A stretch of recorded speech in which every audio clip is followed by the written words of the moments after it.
বিসমিল্লাহির রহমানির রহিম। জিন ও জাদুর কোরআনী চিকিৎসা আমাদের পক্ষ থেকে আপনাদের সকলকে জানাই আন্তরিক শুভেচ্ছা। জিন ও জাদুর কোরআনী চিকিৎসার কোর্সে যা যা শেখানো হবে, নিজের ও পরিবারের নিরাপত্তার আমল, ইউনিক সিস্টেমে রোগ নির্ণয় করা, জিনের সকল বিষয় আলোচনা ও চিকিৎসা, জাদু কাটার আমল, জিন ও জাদুর চিকিৎসা কিভাবে করবেন, নেয়ামত প্রাপ্ত লোক চিনার উপায়, কিভাবে নেয়ামত প্রাপ্ত লোক দিয়ে চিকিৎসা করবেন, নেয়ামত প্রাপ্ত ছাড়া কিভাবে চিকিৎসা করবেন, স্বামী স্ত্রীর বিচ্ছেদের জাদু কাটার আমল, বিবাহ বিচ্ছেদের চিকিৎসা কিভাবে করবেন, মা বাবার অবাধ্য সন্তানকে বাধ্য করার চিকিৎসা, বাড়ি বন্ধ করার আমল, চালান জিনের চিকিৎসা কিভাবে করবেন, আশিক জিনের চিকিৎসা কিভাবে করবেন, আল্লাহর রাষ্ট্রীয় বাহিনী দিয়ে কিভাবে চিকিৎসা করবেন,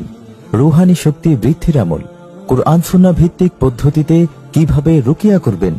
কিভাবে জিন হাজির করবেন, কিভাবে জিনকে শাস্তি দিবেন, ভণ্ড কবিরাজ তান্ত্রিকদের ভণ্ডামি ধ্বংস করার আমল, ভণ্ড কবিরাজ তান্ত্রিকদের জিন বন্দী করার কৌশল, জেলখানা তৈরির আমল, কিভাবে জিন বন্দী করবেন, যাদের সন্তান হয় না তাদের চিকিৎসা কিভাবে করবেন, কিভাবে জিনকে কারেন্টের শর্ট দিতে হয়, কিভাবে জিনকে গরম পানিতে চুবাতে হয়, কিভাবে জিনকে জাহান্নামের কষ্টদায়ক পোশাক দিয়ে শাস্তি দিবেন, কিভাবে জিনকে রিমান্ড দিবেন, কিভাবে জিনের সকল